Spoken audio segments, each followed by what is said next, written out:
நான் முத்துக்குமார் அவர்கள் அணிலாடும் முன்றில் அப்படிங்கிற ஒரு புத்தகத்தில் பலதரப்பட்ட உறவுகளை பற்றி ஒவ்வொரு பகுதியிலும் குறிப்பிட்டிருப்பார்.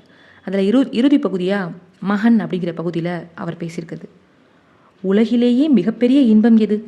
தாய்மடியா, காதலியின் முத்தமா, மனைவியின் நெருக்கமா, கொட்டி கிடக்கும் செல்வமா?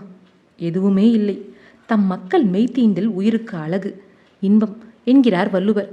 நீ என் மெய்த்தீண்டினாய். மெய்யாகவே மெய்யாகவே நான் தூள் தூளாக உடைந்து போனேன்.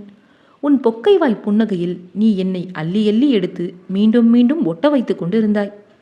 நீ அழுதாய், சிரித்தாய், சினுங்கினாய், குப்புறக் கவிழ்ந்து தலை நிமிர்ந்து அந்த சாகசத்தை கொண்டாடினாய். தரையெல்லாம் உனதாக்கி தவழ்ந்தாய். தகப்பன் கைவிரல் பிடித்து எழுந்தாய். நீயாகவே விழுந்தாய். தத்தி தத்தி நடந்தாய். தாழ்வாரம் எங்கும் ஓடினாய். மழலை பேசி மொழியை ஆசீர்வதித்தாய். என் பொம்முக்குட்டியே, இந்த எல்லா தருணங்களிலும் நீ நம் வீட்டுக்கு இறைவனை அழைத்து வந்தாய். என் செல்லமே, இந்த உலகமும் இப்படித்தான்.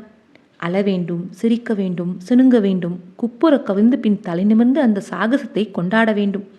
தரையெல்லாம் தனதாக்கி தவள வேண்டும், எழ வேண்டும், விழ வேண்டும், தத்தி தத்தி நடக்க வேண்டும். வாழ்க்கை முழுக்க இந்த நாடகத்தை நீ வெவ்வேறு வடிவங்களில் நடிக்க வேண்டும். இந்த மாதிரி அவன் சின்ன குழந்தையா இருக்கிற மகனுக்கு ஒரு கடிதம் எழுதுகிற மாதிரி கற்பனையில் நான் முத்துக்குமார் அவர்கள் எழுதியிருப்பார்.